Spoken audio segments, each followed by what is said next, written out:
Nilinaw ni Senador Francis Tolentino na pagtupad sa usapan ang kanyang pagbibitiw sa pwesto bilang chairman ng Senate Blue Ribbon Committee. Si Daniel Manalastas sa sentro ng Balita Live. Naomi, matapos nga i-anunsyo ni Senator Francis Tolentino na nakatakda siya magbitiw sa pwesto bilang chairperson ng Senate Blue Ribbon Committee, iginit niya na ito ay pagtupad sa isang usapan.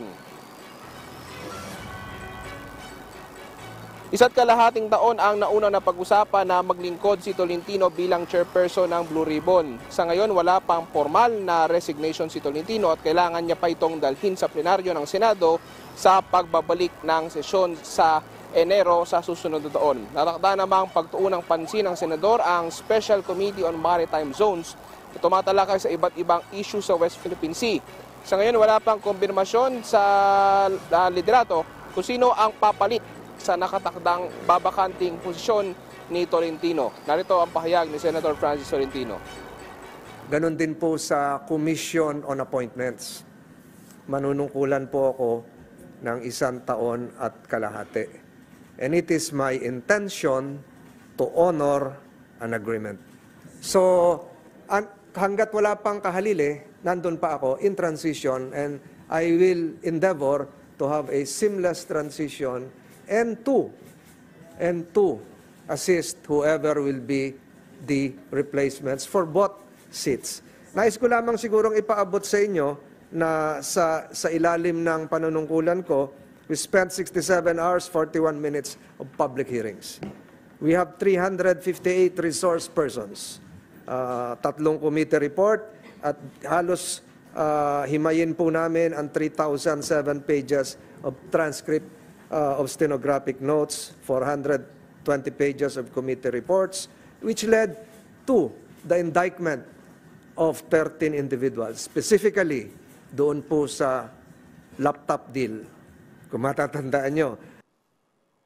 Handa rin daw Naomi si Tolentino na tumulong sa posibleng pumalit sa kanyang posisyon bilang chairperson ng Blue Ribbon Committee. Tradisyon na rin Naomi sa Senado na kadalasan na abogado ang namumuno sa Blue Ribbon Committee. Pero ayon kay Tolentino, sa huli, nasa konsensus o pagpapasya pa rin ito ng kanyang mga kasamahan kung sino ang mamumuno. Samantala, kapapasok lamang na balita at kinumpirma nga ni Senate President Juan Miguel Zubiri yung nakatakda ng pagbibitiw sa pwesto ni Tolentino bilang chairperson ng Senate Blue Ribbon Committee. At tinatanggap niya ang ginawang desisyon ng kapwa senador ng may respeto at pangunawa. Naomi?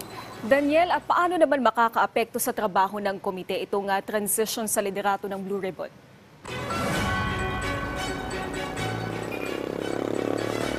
Naomi, natandaan mo, nakabreak pa naman yung Senado, so mahaba-haba pa yung preparasyon nila dahil nga yung pagbabalik ng sesyon ay nakatakda na pan gawin pa sa January. At kung ano man yung kung sino man yung mamuno do sa committee ay nakatakda naman din ipagpatuloy pa rin nila yung mga nasimulan ng mga investigasyon o kaya yung mga nakatakdang investigahan na kailangan at patuloy lang naman yan. So basically hindi naman niya maapektuhan yung trabaho ng komite dahil ay patuloy rin naman yung mga gagawing mga investigasyon ng committee ito. Yun nga lang, papalitan yung kanilang chairperson.